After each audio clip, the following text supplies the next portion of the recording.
नमस्कार, एक बार फिर से मैं आप सभी के सामने उपस्थित हूँ एक बहुत ही महत्वपूर्ण टॉपिक के साथ। यहाँ पर टॉपिक आपका जुड़ा हुआ है रेडिएशन से।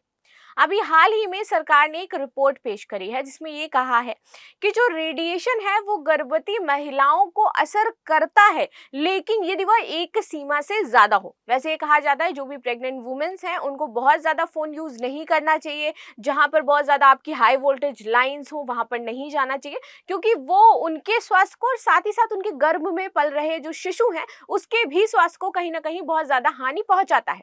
अभी तक की रिसर्च तो यही कहती है कि गर्भवती महिलाओं को रेडिएशन से बहुत ही ज्यादा खतरा होता है और साथ ही साथ उनके जो शिशु हैं उनमें जो मानसिक वृद्धि है वो रुक सकती है, अपंगता आ सकती है, ये सारी प्रॉब्लम देखने को मिलती है। यहाँ पर ये चर्चा का विषय क्यों बना और सरकार को रिपोर्ट क्यों देनी पड़ी? कारण ये है कि सरकार भारत में जितने भी आप देखोगे टावर हैं उनका रेडिएशन 10 गुना बढ़ा रही है। अभी जितना है उससे 10 गुना रेडिएशन बढ़ा दिया जाएगा। कारण यह है कि मोबाइल नेटवर्क्स में आपका सुधार किया जा सके। और सरकार ने यह भी कहा है कि यदि हम रेडिएशन नहीं बढ़ाएंगे तो हमें बहुत ज्यादा टावर लगाने पड़ेंगे और टावर लगाने का खर्च इससे भी ज्यादा हो जाएगा। तो यहाँ पर हम ये सुविधा देख रहे हैं कि हम जितने भी टावर्स अभी तक मोबाइल टावर्स लगे हैं उनके रेडिएशन को हम 10 गुना ज्यादा कर दें, जिससे पूरे भारत में जो आपका नेटवर्क है वो अच्छा आने लगेगा। ठीक है, इसी से यहाँ पर ये मुद्दा शुरू हुआ और देन बात आई कि गर्भवती महिलाएं, बच्चे, साथ ही साथ जो पक्षी और ये मर जाते हैं आपके रेडिएशन की वजह से, क्या उनमें और भी ज्यादा वृद्धि हो जाएगी? तो इसी पर आज हम बात करने वाले हैं। मेरा नाम है प्राची मिश्रा और संस्कृति IAS के इस प्लेटफॉर्म पर आप सभी का स्वागत है। चलिए देख लेते हैं आज के महत्वपूर्ण बिंदु। और हाँ, लेकिन आप भी मुझे ये बताइएगा कि ये जो सरकार ने फैसला लिया है कि ये हमें मोबाइल नेटवर्क ठीक करने इसलिए हम 10 गुना रेडिएशन बढ़ा रहे हैं, ये सही है या गलत है? और अगर आपने कभी कोई ऐसा केस देखा है कि रेडिएशन की वजह से किसी गर्भवती महिला के अंदर जो शिशु पल रहा है उसको अपंगता हो गई है या कोई प्रॉब्लम हो गई है, तो मुझे जरूर बताइएगा। देखिए, बड़े बुजुर्ग कहते थे जब सूर्य ग्रहण हो तो जो गर्भवती महिलाएं उनको बाहर नहीं निकलना चाहिए। कारण क्या होता है इसके पीछे का, ये लेकिन हमें कभी नहीं बताया गया कि क्यों नहीं निकलना चाहिए। यहाँ पर भी ये जो आपके कारण रेडिएशन जैसे और जो उस टाइम जो किरण आ रही होती है सूर्य की, उसमें इतना ज्यादा प्रभाव होता है कि वो आपके पेट में जो बच्चा होता है उसके लिए बहुत ही ज्यादा खतरा पैदा कर सकते हैं। तो इस तरीके की जो रीति रिवाज है वो बनाए गए हैं समाज में। लेकिन मैं आपकी राय जानना चाहती हूँ इस पर कि आप क्या सोचते हो कि सरकार ये जो कर रही है ये किस हद तक सही है और किस हद तक गलत है? आगे देखते हैं। प्रेग्नेंट महिलाओं के लिए मोबाइल फोन का इस्तेमाल हो सकता है खतरनाक। जानिए इस पर एक्सपर्ट्स की राय क्या कहते हैं। ठीक है, बात कर लेते हैं अब ये चर्चा में क्यों है। देखिए, सरकार की दूरसंचार विभाग और स्वास्थ्य मंत्रालय की एक कमेटी है। यहाँ पर इस कमेटी ने मोबाइल टावरों से निकलने वाले इलेक्ट्रोमैग्नेटिक फील्ड यानी कि EMF, ठीक है, इसमें रेडिएशन को मौजूदा सीमा से 10 गुना से अधिक बढ़ाने की सिफारिश की है। और ये हमारे लिए, अब मैं ये तो नहीं कहूंगी कि ये खतरा नहीं है, ऑफ कोर्स ये खतरा है, बट यहाँ पर सरकार ये इस तरीके से इसको जस्टिफाई कर रही है, कह रही है कि देखिए रेडिएशन को यदि एक सीमा तक हम बढ़ा रहे हैं तब तो ये ठीक है, ये किसी पर भी असर नहीं करेगा। यदि हम उस सीमा से क्रॉस जाते हैं, उस सीमा को लांघते हैं, तब ये असर करेगा गर्भवती महिलाओं पर, बच्चों पर और पक्षियों पर। ठीक है, तो यहाँ पर 10 गुना बढ़ाने की बात कही गई है। क्या कारण है ये मैंने आपको बता दी है। आगे देख लेते हैं महत्वपूर्ण बिंदु क्या है इसके।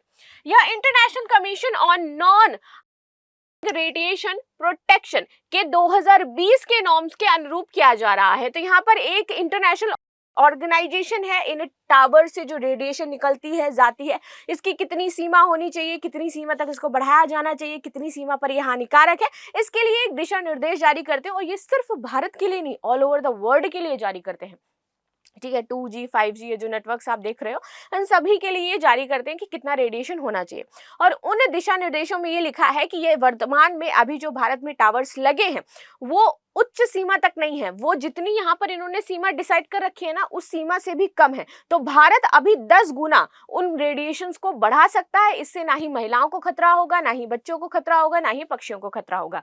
ठीक है, आगे देख लेते हैं। यह सिफारिश देश में नेटवर्क कवरेज को बेहतर बनाने और ज्यादा टावर लगाने की जरूरत को कम करने के प्रयास के तहत की गई है।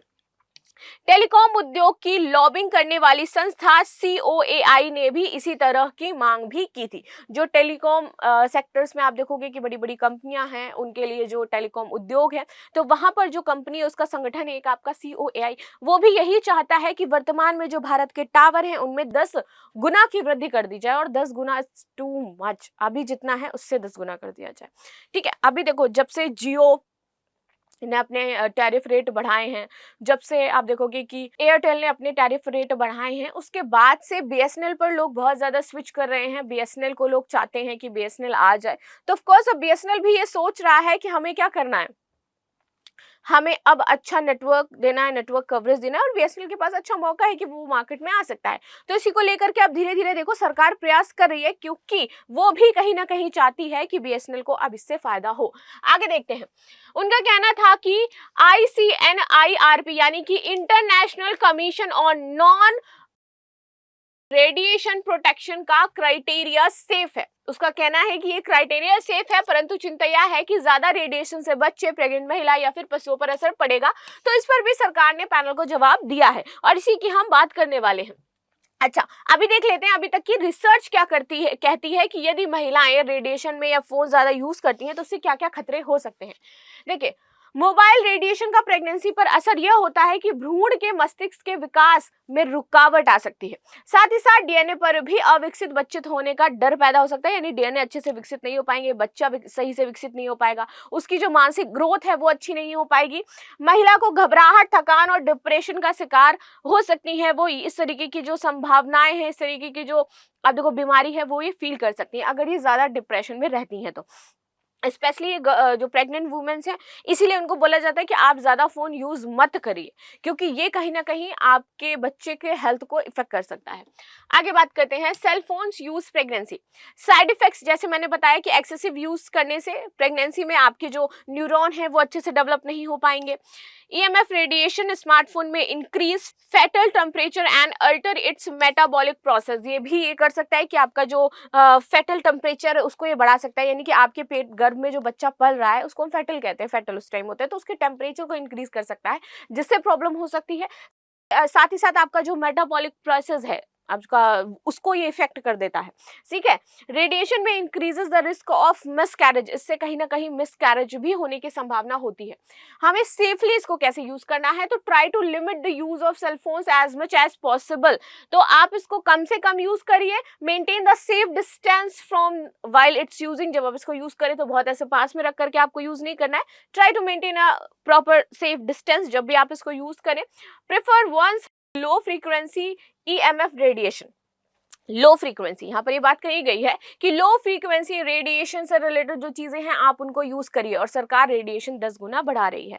तो इस तरीके से आप देखो कि प्रॉब्लम हो सकती है, बट आगे सरकार ने कुछ जवाब दिए हैं, उनको भी आप सुन लेते हैं। उनका कहना है कि मोबाइल टावरों से रेडिएशन की सीमा 10 गुना बढ़ाने से भी जो लोग हैं, बच्चे हैं, गर्भवती महिलाएं हैं, जानवर हैं, इन पर कोई नुकसान नहीं होगा। ऐसा सरकार ने रिपोर्ट पेश करी और जवाब दिया है। इससे मोबाइल नेटवर्क बेहतर हो जाएगा और ज्यादा टावर लगाने की जरूरत नहीं पड़ेगी, क्योंकि सरकार का खर्च बच जाएगा इससे। लेकिन पैनल ने यह भी चेतावनी दी है कि इससे लोगों का शक बढ़ सकता है। लोगों में सिर्फ एक शक की संभावना आ सकती है कि रेडिएशन बढ़ने से क्या होगा, कि ये खतरा पैदा होगा, जबकि ऐसा बिल्कुल नहीं है।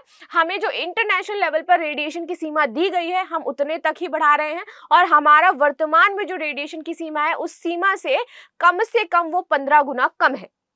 तो अभी भी हम अगर 10 गुना बढ़ा देंगे तो हमें कोई प्रॉब्लम नहीं होने वाली है। ठीक है, सरकारी समिति ने अपनी रिपोर्ट भले ही मोबाइल टावरों से निकालने वाली रेडिएशन की मात्रा को 10 गुना बढ़ाने की सलाह दी है, लेकिन सरकार का कहना है कि हम लोगों को ये सामने से दिखाना चाहते हैं कि वो सेफ है, और इसके लिए हम क्या करेंगे, जो ज्यादा से ज्यादा टावर हैं उनकी जांच करवाएंगे, लोगों के सामने जांच करेंगे कि उनकी रेडिएशन सीमा कितनी है। लोगों की चिंता को कम करना चाहती है सरकार। कुछ लोगों को लगता है रेडिएशन सेहत के लिए खतरा है, और वाकई सच में खतरा है। यदि एक लेवल से ज्यादा हो, बार बार मैं वही यूज करी, अगर एक लेवल से ज्यादा है तो खतरा है।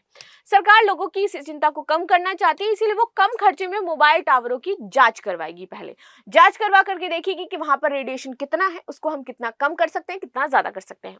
ठीक है, भारत में पहले से ही कानून है कि टावरों से निकलने वाली रेडिएशन की मात्रा बहुत कम होनी चाहिए।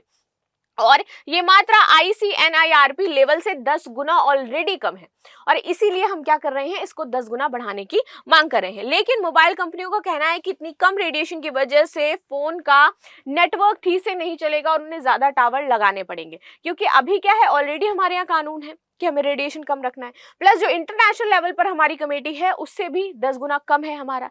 तो अब जो कंपनियां है वो कह रही है आपने कानून बना रखा है, आपने हमारे ऊपर लिमिटेशन लगा रखी है, तो वैसे भी नेटवर्क अच्छे नहीं होंगे। या तो आप एक काम करो कि एक लेवल तक इसको कर दो जहां तक इंटरनेशनल लेवल में कहा गया है, इंटरनेशनल ऑर्गेनाइजेशन जहां पर कह रही है कितना होना चाहिए, तो अब सरकार उतना ही कर देगी, 10 गुना बढ़ा देगी इसको। अब देखते हैं ICNIRP लेवल क्या है।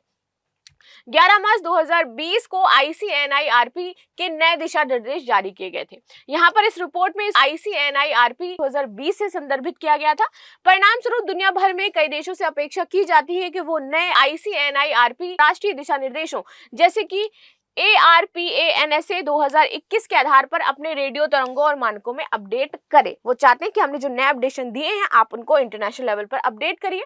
BS और मोबाइल डिवाइस सहित मोबाइल उपकरणों पर RF और एक्सपोजर सीमाओं का पालन करने की जरूरत है, जैसे कि ICNIRP में अनुशंसित किया गया है। ये एक्सपोजर सीमाएं शरीर से प्रेरित हीटिंग से संबंधित प्रतिकूल स्वास्थ्य प्रभावों का कारण बनने के लिए आवश्यक न्यूनतम स्तर से काफी नीचे सेट की गई है। और ये बात यहाँ पर इंटरनेशनल लेवल का जो आपका ये पूरा ऑर्गेनाइजेशन है वो कह रहा है कि जो मानव शरीर है उसकी हीट और इन सारी चीजों को देखते हुए, उनके जो हाव भाव प्रभाव उनको देखते हुए कि मनुष्य किस प्रकार से प्रतिक्रिया करते हैं, उनकी बॉडी किस प्रकार से प्रतिक्रिया करती है, तो इन सारी चीजों को नोटिस करके ऑलरेडी हमने जो स्तर है उसको काफी नीचे सेट कर रखा है।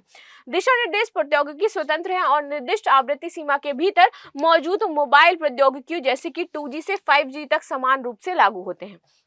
कई अध्ययनों में उन प्रभावों का विश्लेषण किया गया है जो अंतरराष्ट्रीय एक्सपोजर दिशा निर्देशों का मोबाइल उपकरणों, डिजाइन, संचालन और तैनाती पर है। तो ये वाली चीजें यहाँ पर बताई गई हैं कि कैसे हमने इसको ऑलरेडी कम कर रखा है और इससे यहाँ पर कोई भी अनहोनी नहीं हो सकती है। गर्भवती महिला यदि फोन यूज कर रही है या फिर रेडिएशन बढ़ा दिया जाएगा तो उससे बहुत ज्यादा समस्या नहीं होगी यदि वो प्रॉपर चीजों को मेंटेन करेंगी और समझेंगी। बट कहीं ना कहीं यदि आप मान के चलिए कि ये रेडिएशन, चलो हमने देख लिया कि यहाँ पर उन्होंने बोला कि हमने मनुष्यों को देखते हुए रेडिएशन तैयार किया है, लेकिन हमने पशुओं और पक्षियों को देखते हुए रेडिएशन की मात्रा नहीं तैयार करी है। इससे कहीं ना कहीं पशु पक्षी जरूर हार्म होंगे। लास्ट में क्वेश्चन, वैसे तो इससे रिलेटेड मैं कुछ नहीं पूछूंगी, लेकिन एक मूवी आई थी जिसमें रेडिएशन से जो पक्षी मर रहे थे इसके बारे में बात की गई थी। अक्षय कुमार की मूवी थी, but I didn't remember the name कि क्या नेम था उनका, तो नाम मुझे जरूर बताना। मिलते हैं नेक्स्ट क्लास में, तब तक के लिए धन्यवाद। लाइक शेयर सब्सक्राइब करना बिल्कुल भी ना भूलें। Thank you so much.